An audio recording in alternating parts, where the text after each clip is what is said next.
Munculnya dari banjir informasi itu memunculkan segregasi sosial di masyarakat. Jadi muncul perpecahan berbasis sara, kelas sosial ekonomi, kemudian berbasis politik ideologi partai. Nah ini membawa dampak di kehidupan di masyarakat, dan pihak yang dinilai bertanggung jawab untuk mengendalikan informasi selain pemerintah adalah kita ini, pemilih media dan awak media, kita semua ini ya. Jadi kita punya tanggung jawab untuk mengendalikan banjir informasi di era digital ini. Next. Nah, apa sih konsekuensi kalau banjir informasi itu tidak dikendalikan? Ya, kemudian yang terjadi adalah privasi kita hancur, banyak pencurian data pribadi, kemudian juga kita atau manusia ini hanya sekedar menjadi komoditas, menjadi pengguna, dijadikan target pemasar produk, kemudian juga bisa menyebabkan gangguan mental, kecanduan, dan komunikasi menjadi semu. Jadi apa yang muncul di media sosial terutama itu yang bisa mengganggu perkembangan mental kita. Kemudian juga yang beberapa waktu terjadi waktu pandemi COVID-19, banyak muncul disinformasi tentang COVID berupa hoax maupun fake news. Kemudian itu semua mengancam demokrasi karena banyaknya ujaran kebencian dan sebagainya. Jadi berdampak pada kehidupan kita. Next. Jadi saya kembali ke pertanyaan berikutnya.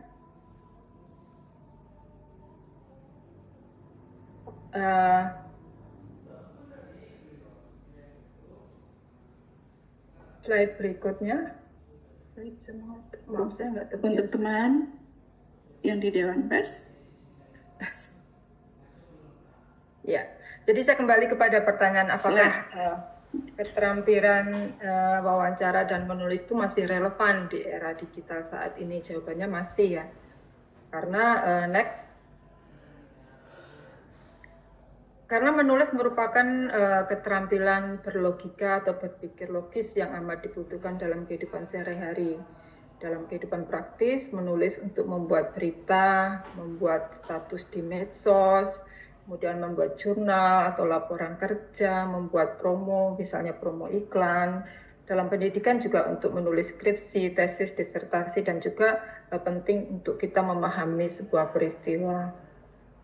Next, saya mau mengutip dari Pramudia Anantatur di sini bahwa orang boleh pandai setinggi langit, tapi selama ia tidak menulis, ia akan hilang di dalam masyarakat dan dari sejarah. Orang boleh pandai, misalnya akademisi, boleh pandai, tapi ketika dia kurang bisa menuangkan dalam bentuk tulisan, dia juga akan kalah dengan mereka yang bisa menulis dengan baik.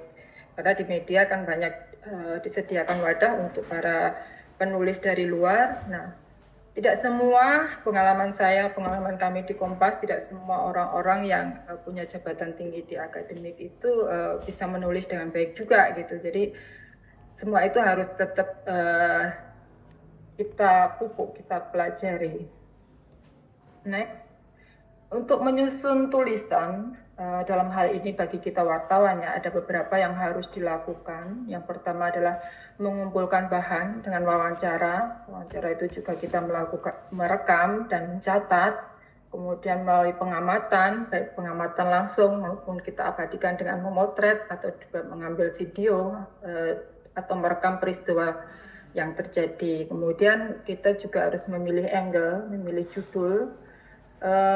Ini masing-masing bisa berbeda ya untuk memilih judul.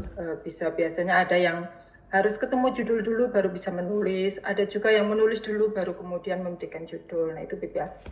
Kemudian memilih foto dan menyusun video. Video ini terutama untuk media-media yang berbasis online ya, karena bisa ada tautan video. Untuk foto biasanya memang dicetak dan online juga membutuhkan foto. Jadi ini yang harus kita perhatikan untuk melengkapi sebuah tulisan. Kemudian hal lain yang harus diperhatikan adalah dalam menyusun berita. Kemudian setelah menyusun berita kita harus mengedit atau membaca ulang tulisan. Jadi proses editing itu mulai dari sejak diri kita sebagai penulis yang harus melakukan setelah menulis, kemudian dibaca ulang, apakah sudah sesuai, apakah sudah sesuai dengan kaidah bahasa yang benar, biasanya selalu kita bisa menyontek KBBI. Kemudian dibandingkan dengan tulisan yang lain, jangan sampai apa yang kita tulis sudah payah-payah menulis, tapi ternyata itu sudah pernah ditulis, jadi menjadi sebuah pengulangan gitu ya. Kemudian selanjutnya, nah, mengapa sih harus kita melakukan wawancara ya dalam dunia jurnalistik? Awalnya dulu sebenarnya tidak ada namanya itu wawancara, karena dulu itu media hanya berupa sarana untuk menyiarkan berita-berita resmi yang dikeluarkan oleh pemerintah ya. Lama-kelamaan kemudian muncul gagasan untuk menambah berita-berita yang dibutuhkan masyarakat, berita-berita yang ada di sekitar masyarakat, kemudian berkembang lagi dengan berita-berita yang ada di sekitar di lain tempat masyarakat itu berada. Jadi mulai awal abad ke-12 baru ada teknik peliputan berita dengan wawancara. Jadi wawancara kita bedakan menjadi wawancara langsung atau tatap muka, bertemu langsung dengan narasumber. Kalau di sekarang di era digital, terutama pasca pandemi itu yang muncul, kita bisa wawancara melalui Zoom, menggunakan teknologi digital. Kemudian ada wawancara tidak langsung, bisa melalui telepon, email maupun WhatsApp. Next. Kemudian yang apa sih jenis wawancara itu apa saja gitu ya. Jadi kalau kita melakukan wawancara, kita biasanya punya tujuan. Apakah wawancara itu untuk membuat berita? Apakah wawancara itu untuk berupa wawancara pribadi atau membuat biografi? Kemudian apakah wawancara itu berupa wawancara kelompok dalam sebuah diskusi atau simposium misalnya. Next. Nah, masing-masing jenis wawancara itu mempunyai teknik tersendiri, tapi pada dasarnya ada 3 hal yang harus diperhatikan. Bahwa setiap wartawan atau jurnalis itu memiliki trik dan cara untuk menemui dan memancing narasumber untuk berbicara atau menyampaikan informasi yang dimiliki. Jadi masing-masing punya teknik sendiri ya. Biasanya tergantung dari karakter si jurnalis itu. Kemudian wawancara yang baik itu tidak berangkat dengan kepala kosong. Jadi kita harus mengetahui tema dan mengetahui siapa sih narasumber itu gitu. Kemudian karena ini penting karena wawancara itu merupakan konfrontasi pemikiran. Jadi di situ ada diskusi, ada umpan balik sehingga wawancara itu menjadi wawancara yang produktif. Kemudian harus disesuaikan sesuai dengan narasumber, ada pendekatan dengan narasumber. Masing-masing narasumber juga punya karakteristik yang berbeda. Nah ini next. Mengapa harus sesuai dengan pendekatan narasumber? Ini terkait dengan apa yang boleh dan tidak boleh dilakukan. Ini terkait dengan etika wawancara ya. Setiap wawancara itu ada etikanya, ada hal yang harus diperhatikan. Jadi kita harus mencari narasumber yang relevan dengan materi atau topik yang akan kita gali dari narasumber tersebut. Jadi itu tadi mengapa wawancara yang baik itu tidak berangkat dengan kepala kosong, tapi kita sudah siap siapa sih narasumber, isunya apa gitu. Kalau kita belum tahu, misalnya tiba-tiba mendadak diberi tugas sesuatu yang baru, sekarang ini kan kita diuntungkan dengan teknologi informasi ya, jadi kita bisa mencek di internet siapa sih dia, apa sih permasalahan yang ini soal apa gitu. Jadi sangat mudah. Di awal-awal saya menjadi wartawan masih belum familiar seperti itu. Saya misalnya kalau menghadapi seperti itu, kebetulan di Kompas itu ada pusat informasi Kompas, jadi file-file berita-berita yang dari Kompas awal, nah dari situ biasanya kami belajar soal isu, soal tema, soal terutama juga narasumber ya. Biasanya ada beberapa narasumber yang memang sudah sering dikutip. Kemudian memperkenalkan diri. Jadi tidak semua narasumber kenal dengan kita, tentu saja. Dan kemudian kita juga harus menggunakan bahasa yang sopan dan jelas. Kemudian menentukan waktu dan tempat wawancara disesuaikan dengan ketersediaan narasumber. Kemudian datang tepat waktu. Seringkali kita sudah membuat janji sesuai dengan ketersediaan narasumber, waktu dan tempatnya. Kemudian kita terlambat. Itu ya sebenarnya bukannya tidak boleh, tapi kalau memang terpaksa terlambat karena ada sesuatu yang mendadak terjadi, itu masih bisa dimaklumi, bisa dipahami. Tapi kalau kemudian ternyata kita lupa, nah itu lebih hancur lagi. Kemudian menghormati jawaban dan privasi narasumber. Jadi seringkali ada narasumber yang mengatakan, mohon ini jangan dikutip ya, ini informasi saja, jangan lantas dikutip. Si narasumber itu tidak mau ingin dikutip karena ini menjadi rahasia dia, sama aja kan, itu sama aja dengan dikutip. Jadi kita juga harus menghargai apa yang diminta oleh narasumber, walaupun seringkali kadang itu justru sebuah informasi kunci yang sangat kita perlukan dalam membuat tulisan. Next. Nah, etika wawancara juga harus disesuaikan dengan bentuk apa wawancara yang kita lakukan. Misalnya wawancara jumpa pers tentu berbeda dengan etika wawancara doorstep. Kalau jumpa pers itu kan karena bersama-sama di situ kita bisa menyampaikan pertanyaan, tentu kita dengan memperkenalkan diri sama seperti yang tadi. Kemudian kalau di doorstep kita lebih dibatasi oleh waktu ya, kita harus membuat pertanyaan-pertanyaan yang singkat saja dan jangan mencecar atau mendesak bahkan memaksa narasumber. Kemudian etika wawancara dengan kelompok rentan, misalnya seperti penyandang disabilitas, anak-anak, perempuan, tentu berbeda dengan wawancara dengan orang kebanyakan gitu. Jadi kita harus melihat dengan siapa kita akan mewawancara. Next. Wawancara dengan penyandang disabilitas misalnya, kita seharusnya atau hendaknya fokus dengan individu tersebut. Jadi bukan pada disabilitasnya, bukan pada kondisi fisiknya, bukan pada kondisi psikisnya. Kemudian percakapan dilakukan dengan ramah dan nada rendah, artinya kita tidak mencecar, kemudian kita tidak dengan nada yang tinggi atau memaksa. Kemudian harus sopan dan sabar, karena memang biasa orang-orang ini kan perlu perlakuan khusus ya. Kemudian kita juga hendaknya mewawancara langsung kepada yang bersangkutan atau si penyandang disabilitas, bukan kepada pendamping atau keluarganya atau orang yang ada di sekitarnya. Jadi kita tetap menghargai dia sebagai seorang pribadi seperti yang lain juga gitu. Jadi karena kita ingin wawancara dengan dia, apapun yang disampaikan kita harus menghargainya. Kemudian jangan pura-pura mengerti, karena seringkali kan mereka memberikan jawaban atau menyampaikan apa yang menjadi apa yang mereka alamin berdasarkan pertanyaan kita tadi. Seringkali mungkin kita kurang paham ya, karena mereka berbeda cara penyampaiannya, karena kemampuannya juga berbeda dengan orang-orang kebanyakan. Jadi kita hendaknya juga tidak pura-pura mengerti, tapi kemudian malah tanya ke orang-orang yang di sekitarnya atau pendampingnya. Tapi kita bisa memberitahu bahwa kita ini sedang kesulitan ini untuk memahami. Nah, kita coba mengajukan pertanyaan-pertanyaan yang jawabannya adalah misalnya ya dan tidak. Itu akan mempermudah kita memahami, dan si penyandang disabilitas itu kan memberikan jawaban seperti yang kondisi yang terjadi.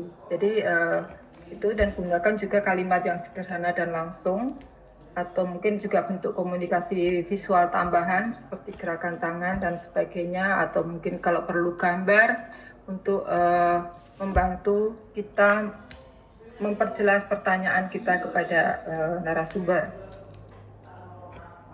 Kalau kita wawancara dengan anak-anak, secara perkembangan anak-anak itu kan berbeda dengan dari perkembangannya. Anak-anak itu kemampuannya berbeda dengan orang-orang dewasa ya. Jadi ya kita harus memahami hal itu. Kita bisa menyamakan dulu frekuensi kita dengan anak-anak. kalau dia sedang bermain juga kita membaur dengan mereka, artinya tidak ujuk-ujuk atau semata-mata kemudian langsung bertanya gitu kan. Kemudian ajak ngobrol dulu, misal tentang apa yang dia kerjakan atau yang sedang dia lakukan saat ini. Kemudian kita harus kenalan dulu, kita mengetahui siapa dia, kemudian dia juga bisa mengetahui kita, dan kita memberikan pemahaman pelan-pelan apa yang mau kita harapkan dari anak tersebut, apa yang mau kita tanyakan kepada anak tersebut. Kemudian gunakan kata-kata sederhana, jadi kita tidak mungkin bertanya misalnya, apa ekspektasi adik dengan adanya acara ini misalnya, kan kita nggak mungkin apa itu ekspektasi gitu. Kemudian ajukan pertanyaan-pertanyaan yang terbuka, misalnya apa yang terjadi selanjutnya, ceritakan lebih lanjut gitu. Jadi mendorong anak untuk meneruskan apa yang dia ceritakan. Kemudian beritahu mereka juga, ini hal yang penting juga, bahwa tidak apa-apa bagi mereka untuk mengatakan tidak tahu atau tidak mengerti. Kenapa ini penting? Karena biasanya anak-anak itu kan terbiasa atau mungkin terbiasa mengikuti kemauan orang dewasa ya, atau bahkan beberapa takut dengan berbeda dengan orang dewasa, atau takut memberikan hal yang berbeda dengan orang dewasa. Jadi seringkali mereka pokoknya kita perlu sejak awal mengatakan kalau memang tidak tahu ya nggak apa-apa, kalau memang tidak mengerti ya nggak apa-apa, nggak usah dijawab, tidak usah takut gitu.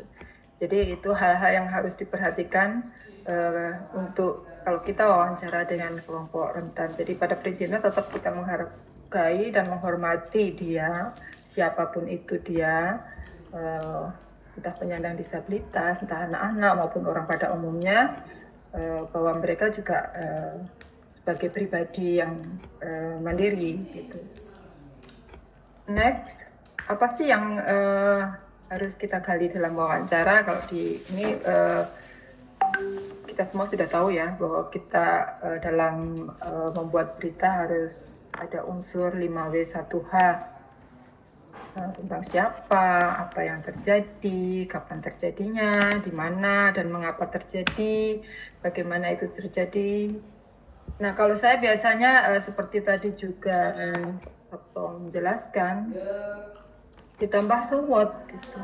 Apa makna peristiwa atau kejadian tersebut? Apa artinya peristiwa atau kejadian tersebut? Misalnya kita meliput soal peristiwa kecelakaan lalu lintas. Setiap kali terjadi kecelakaan lalu lintas di situ. Kemudian ini yang kejadian ini sudah yang ke-5 kali dalam 3 hari ini. Nah, apa yang sebenarnya terjadi di situ? Kenapa sering terjadi kecelakaan di situ? Nah, ini yang membuat sebuah tulisan akan lebih mempunyai nilai daripada sekedar 5W1H. Jadi makna dari peristiwa atau kejadian tersebut itu apa. Kemudian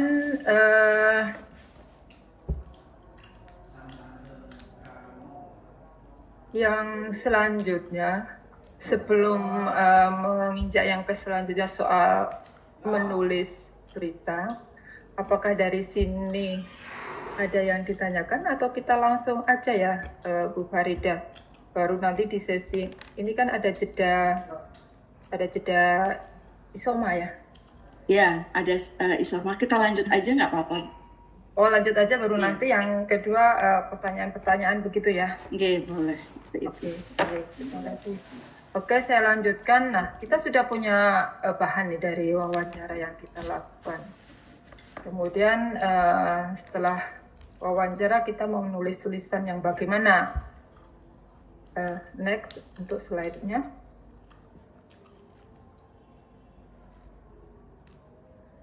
Kita mau menulis tulisan yang bagaimana, apakah itu straight news, ataukah feature, ataukah ada satu lagi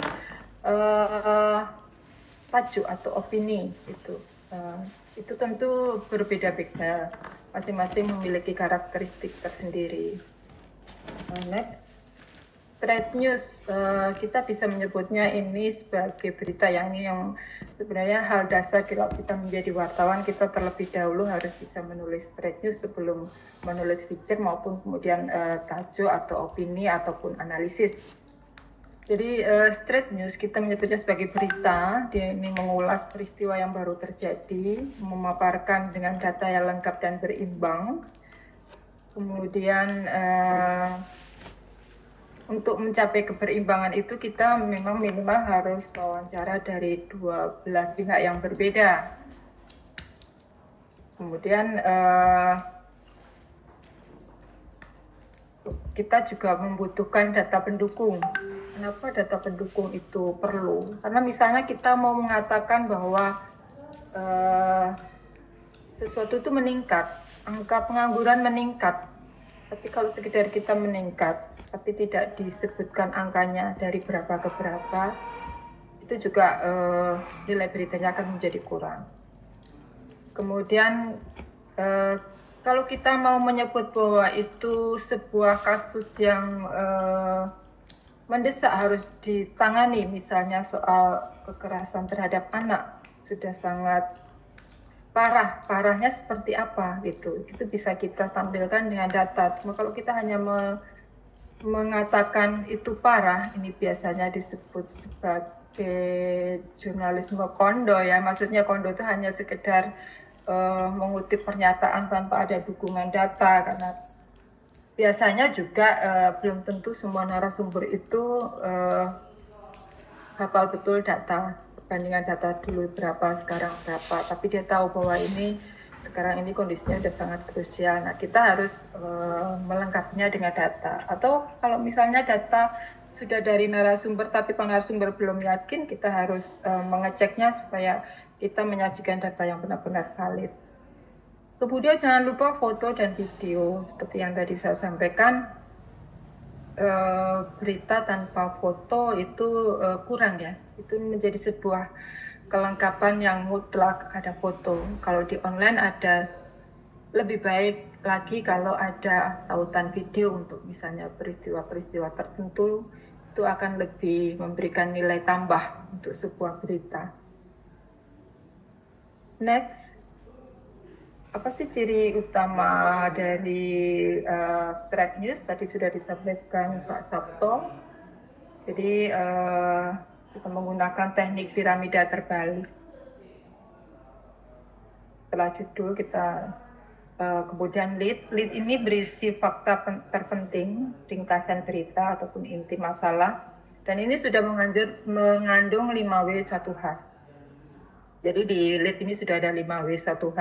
Setelah lead baru paragraf seterusnya berisi informasi pendukung sampai yang terakhir dari yang terpenting menjadi yang kurang penting. Tadi dikatakan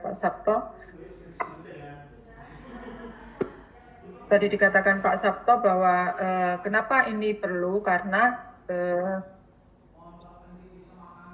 kalau dalam bentuk cetak maka ada keterbatasan space. Jadi di sini akan memudahkan editor untuk memotong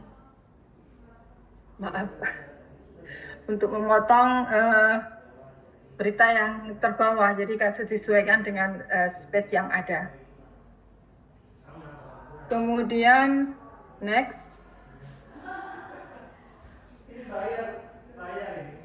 ini salah satu contoh tulisan straight news, semua agama serukan persatuan. Ini sesuai, tentu ada banyak contoh straight news yang sesuai dengan kondisi sekarang. Kalau sekarang mungkin yang banyak terkait dengan persiapan pemerintahan baru misalnya. Kemudian next, selain untuk tulisan straight news, ada juga bentuk tulisan picture. Picture ini merupakan bentuk tulisan kreatif yang tidak kaku dan cenderung luas. Jadi berita yang berdasarkan pada proses, tidak harus menunggu datangnya peristiwa, disajikan dengan interpretasi tentang kondisi dan situasi dalam masyarakat dalam konteks yang luas. Jadi prinsipnya pada dasarnya sama dengan straight news, cuma cara penulisannya yang berbeda, kemudian juga tidak harus itu dalam bentuk peristiwa yang terkini gitu ya. Karena tulisan feature ini sifatnya timeless, artinya tidak terikat oleh waktu, jadi tetap relevan sampai kapanpun. Kemudian tulisan feature juga kaya dengan informasi yang bersifat human interest, jadi bisa menyentuh sisi kemanusiaan atau cerita-cerita yang soal sisi kemanusiaan. Ada banyak hal yang bisa kita ambil contoh, misalnya mereka yang bagaimana mereka yang bisa bertahan dari bencana, atau mereka yang mendapatkan prestasi tertentu gitu.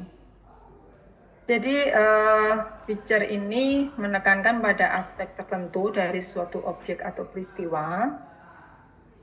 Karena itu bisa saja feature atau tulisan jenis ini itu memiliki bias emosional, pribadi, ataupun humor. Tetapi itu semua berdasarkan atau bersandar pada fakta ya. Jadi tidak mengarang, bukan reka-reka dari penulis. Contohnya di sini tetap kritis di tengah buayan sofis ini soal filsafat politik. Jadi ini tulisan feature ini diturunkan atau dipublikasikan mendekati momen pemilihan umum presiden dan wakil presiden. Jadi juga pemilu legislatif. Jadi dalam kondisi atau peristiwa itu biasanya ruang-ruang publik itu semakin ramai dengan permainan retorika para politisi ya. Satu hal yang perlu diwaspadai di sini adalah munculnya praktik sofisme atau kelihayan bersiap lidah untuk menjustifikasi kepentingan-kepentingan politik tertentu. Jadi tetap mengingatkan bahwa kita harus tetap kritis dalam kondisi yang seperti itu, bukan malah hanyut. Nah, di sini sebenarnya peran jurnalis atau wartawan itu sangat penting untuk mendudukkan soal, untuk memberikan pemahaman kepada masyarakat. Contoh lain, next. Tsunami informasi dan matinya deontologi jurnalisme ini soal banjir informasi. Jadi tsunami hoax akan terus-menerus menghantam selama masyarakat itu tidak peduli dengan deontologi jurnalisme atau kewajiban etis jurnalisme. Ini terutama yang harus dipegang dan harus diperjuangkan oleh wartawan, oleh kita semua ya. Kalau kita sendiri tidak tegak pada kewajiban etis ini, bagaimana masyarakat yang mengkonsumsi informasi gitu akan menjadi lebih kacau lagi gitu. Jadi dengan tidak dipedulikannya deontologi atau kewajiban etis jurnalisme, maka etika komunikasi pun akan terabaikan, sehingga ada 3 hal yang tidak terjamin, yaitu verifikasi, independensi, dan akuntabilitas dari informasi atau berita tersebut. Jadi kita tidak tahu, jangan-jangan itu cuma berita fake, cuma hoax gitu. Next. Jadi apapun kayak feature yang akan kita buat, seperti halnya syarat yang harus ada dalam straight news, semua tetap harus berdasarkan pada fakta. Jadi tetap menggunakan unsur 5W1H tetap ada, meskipun tidak seketat dalam berita ya, tapi tetap tidak bisa diabaikan karena itu merupakan syarat mutlak, jadi tetap harus ada. Kemudian feature merupakan bagian dari laporan jurnalistik, jadi bukan sebuah esai ataupun opini ataupun editorial. Jadi kenapa itu harus ada 5W1H dan harus terverifikasi dengan benar. Feature merupakan tulisan non-fiksi mengenai suatu berita. Nah, tipe ini biasanya disebut sebagai soft news. Jadi kenapa lebih luas ya, bentuknya lebih luas. Next.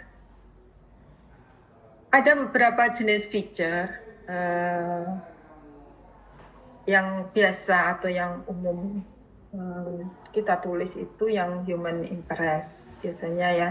Ini merupakan jenis yang paling dikenal dalam penulisan feature, biasanya mengungkapkan berbagai isu melalui pengalaman orang lain. Misalnya pengalaman menghadapi bencana, atau bagaimana dia bertahan dalam bencana, atau dia selamat dalam bencana, atau memperoleh prestasi tertentu misalnya dalam olahraga. Bagaimana perjuangan atlet tersebut sampai meraih prestasi yang saat ini, atau bisa juga soal kehidupan kelompok masyarakat tertentu. Next, contoh di sini feature terkait dengan kehidupan penyandang disabilitas. Next slide. Ya, makasih. Jadi ini feature terkait kehidupan penyandang disabilitas, diberi judul beri mereka kesempatan bukan kekhawatiran. Jadi seringkali karena kita merasa iba atau kita merasa kasihan atau ada yang lebih parah lagi menganggap mereka kurang penting, mereka tidak mendapatkan kesempatan atau tidak kita beri kesempatan. Jadi ini yang sikap ini yang harus kita hilangkan, terutama oleh para pengambil kebijakan, oleh pemangku kepentingan terkait, jadi agar mereka bisa tumbuh dan berkembang seoptimal mungkin, dapat lebih berdaya. Jadi mereka juga seperti halnya kita semua yang perlu tumbuh dan berkembang, perlu diberi kesempatan untuk tumbuh dan berkembang dan bisa menjadi berdaya. Next. Jenis yang lainnya profiles. Ini tadi yang sudah disebutkan, jenis ini tulisan soal sosok seseorang. Tulisan ini mengungkap berbagai aspek dari subjek atau seseorang sehingga pembaca itu bisa atau merasa mengenal subjek tersebut. Jadi kalau di Kompas biasanya di halaman terakhir, halaman 16 itu ada rubrik sosok. Di media cetak lainnya pun pasti ada rubrik sosok.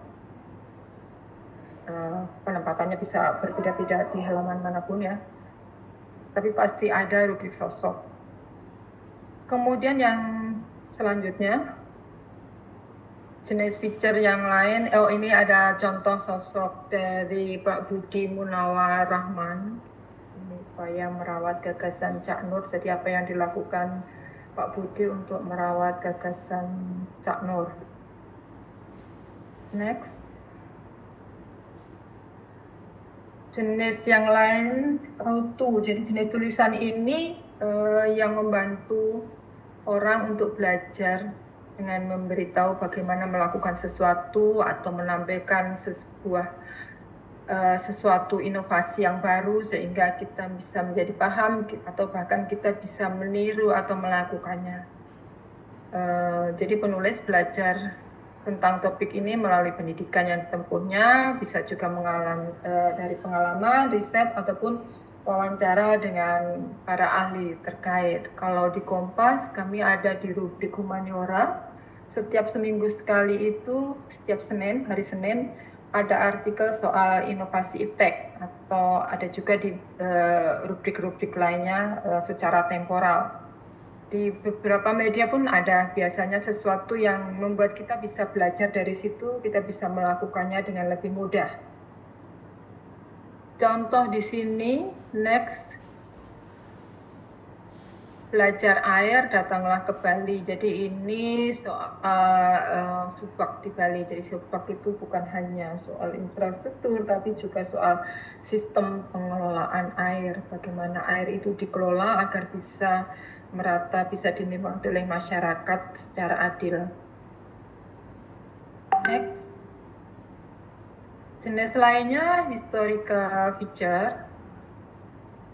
Feature ini biasanya digunakan untuk memperingati tanggal penting dalam sejarah atau titik balik perkembangan sosial, politik, dan budaya. Feature sejarah ini membawa pembaca untuk kembali melihat sesuatu atau isu-isu yang terkait dengan hal itu, serta memaparkan perbandingan antara yang lalu dan yang sekarang. Jadi kita diajak untuk membandingkan sesuatu yang dulu seperti apa, sekarang seperti apa. Beragam isu pada waktu tertentu dari sejarah itu akan mengingatkan kita pembaca pada pentingnya peristiwa di masa lalu. Kalau di contoh ini, next, ada tulisan soal Sarwoko Martokusumo, dia penggagas Monas yang mungkin saya pun sebelum membaca ini tidak tahu bahwa beliaulah yang menggagas Monas, yang selama ini mungkin kita nggak tahu dan bahkan melupakannya ya, bahkan mungkin juga di pemangku kepentingan terkait tidak mencantumkan ini sebagai sesuatu yang harus diingat oleh masyarakat. Next. Nah, ini contohnya tadi. Slide berikutnya. Jenis yang lain, seasonal themes.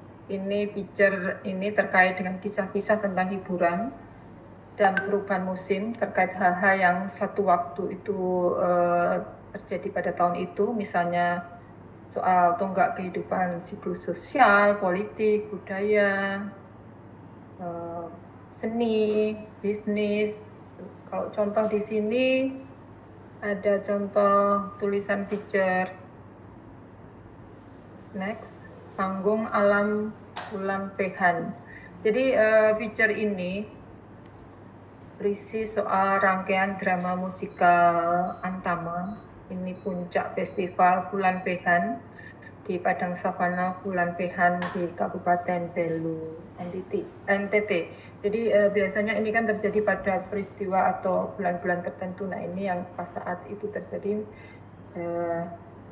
dibikin tulisan berupa picture. Nah, kenapa tadi saya sampaikan kenapa penting kita membuat foto, karena dengan begitu kita akan pembaca akan mendapat gambaran yang lebih jelas. Apa sih itu? Seperti apa sih bentuknya kira-kira drama musikal itu gitu. Next. Nah, kita kalau tadi kita bicara struktur straight news itu dengan teknik piramida terbalik, struktur feature itu lebih luas. Meskipun di situ ada tetap ada unsurnya, pertama judul, kemudian diikuti lead, isi, dan penutup. Tapi sesuatu yang penting itu bisa berada di mana saja, tidak harus di lead. Di lead itu mungkin bisa menarik, tapi belum tentu menjadi bagian dari inti apa yang mau ditulis apa dalam feature tersebut. Next. Lead dalam feature, apapun tulisan straight news, itu intinya kan itu tulisan pembuka ya, jadi kalimat awal dari tulisan, dan ini kunci penting karena setiap pembaca seringkali sikap pembaca itu seringkali ditentukan oleh lead. Jadi, apalagi sekarang ini kan waktu orang untuk membaca itu semakin pendek ya. Jadi orang tidak akan bertahan jarang, bukannya tidak ada tapi jarang yang bertahan lama membaca. Apalagi kalau membaca leadnya sudah nggak menarik, membaca straight news leadnya udah nggak jelas, nggak penting gitu. Demikian juga membaca lead apa sih yang paling menarik yang membuat orang ingin tahu atau sesuatu yang ciri khas dari apa yang kita tulis itu bisa dijadikan ditulis dalam bentuk dalam lead. Kalau dalam straight news lead itu tadi sudah saya sampaikan harus menggambarkan isi tulisan, merupakan ringkasan, jadi ada 5W1H. Tapi kalau dalam bentuk picture bisa lebih fleksibel. Selanjutnya, ini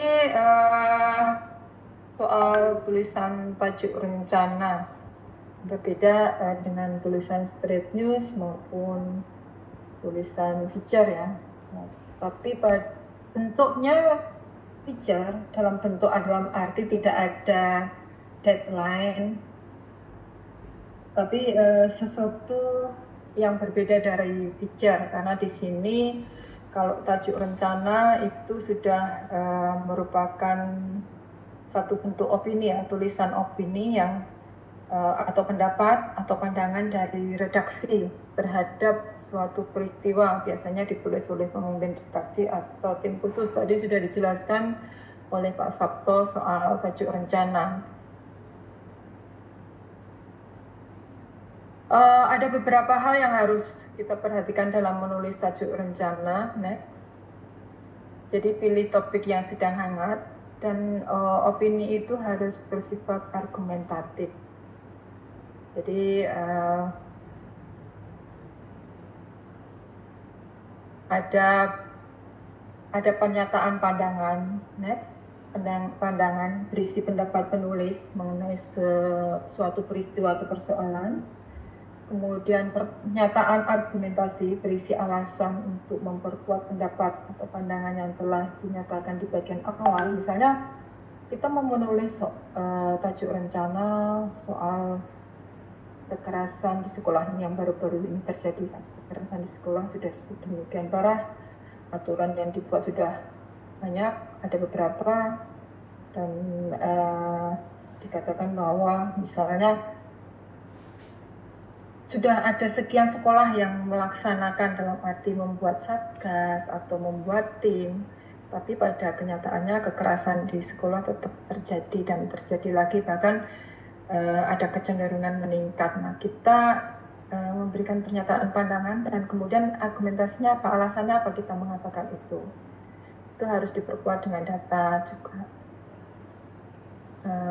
Dengan data yang ada, biasanya ada, dan itu sudah dipublikasikan, karena apa yang dibuat tajuk rencana atau sikap ini kan sesuatu yang sudah dan sedang terjadi, sedang menjadi pembicaraan hangat.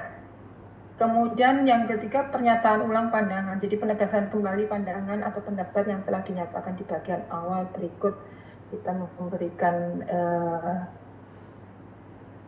penutup, itu bisa berupa pertanyaan, bisa berupa alternatif solusi, atau berupa pandangan kita terhadap, karena kita penulis tajuk mewakili dari media kita ya, pandangan media kita tentang suatu peristiwa tersebut. Next, ini sudah di akhir, jadi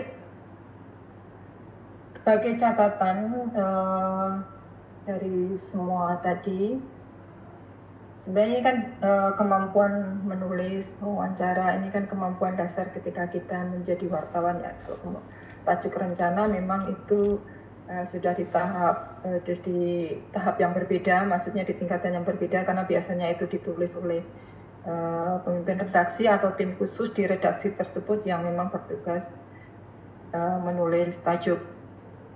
Tapi secara umum menulis itu bukan keterampilan instan, jadi tetap kita harus belajar dan belajar, karena itu merupakan pembelajaran yang tak terbatas dan atau tak berujung. Jadi penulis yang andal itu pasti akan terus menemukan kekurangan dari tulisan-tulisannya. Jadi dia akan merasa kok kadang-kadang gini, kadang-kadang kita sudah menulis, sudah selesai, kemudian sudah dikirim untuk dipublish, kita masih merasa oh ya harusnya aku tadi menambahkan ini, oh ya kok ternyata kayak berasa kurang ini ya gitu. Nah, ini menjadi pembelajaran berikutnya bahwa ke depan kalau kita menulis lagi hal serupa, entah itu straight news, picture ataupun tajuk, kita bisa lebih lengkap, lebih bagus lagi. Jadi ini merupakan tulisan yang kita buat juga merupakan pembelajaran. Jadi kita juga harus membaca tulisan-tulisan yang berkualitas supaya kita punya pembanding ya. Ini menjadi syarat utama untuk terampil menulis. Kalau kita nggak punya pembanding, kita akan merasa bahwa tulisan kita ini paling bagus, tulisan kita paling penting gitu. Padahal belum tentu. Kita tidak bisa menutup mata ada produk-produk atau tulisan-tulisan lain yang mungkin bisa kita pakai sebagai acuan untuk belajar. Kemudian jika kita tertarik menjadi penulis, ya kita harus rajin membaca buku, membaca koran, membaca jurnal yang berkualitas, tidak mengandalkan media sosial ya. Karena pada prinsipnya kan kita memang tidak bisa mengandalkan media sosial, apalagi dalam menjalankan tugas kita sebagai wartawan. kalaupun ada informasi dari media sosial itu kan hanya tahap informasi awal yang perlu diklarifikasi lagi, perlu dicek lagi kebenarannya. Memang cepat media sosial memberi informasi, tapi tetap kita harus mengkonfirmasi apakah itu informasi yang benar, apakah itu informasi yang tepat. Kita juga bisa belajar dari para penulis andal. Kalau di bidang politik bisa dari ada banyak penulis ahli politik lah yang biasa menulis di media-media atau yang sering diwawancara dan kemudian biasanya menulis opini di media. Nah itu kita bisa belajar dari sana. Demikian juga kalau kita ingin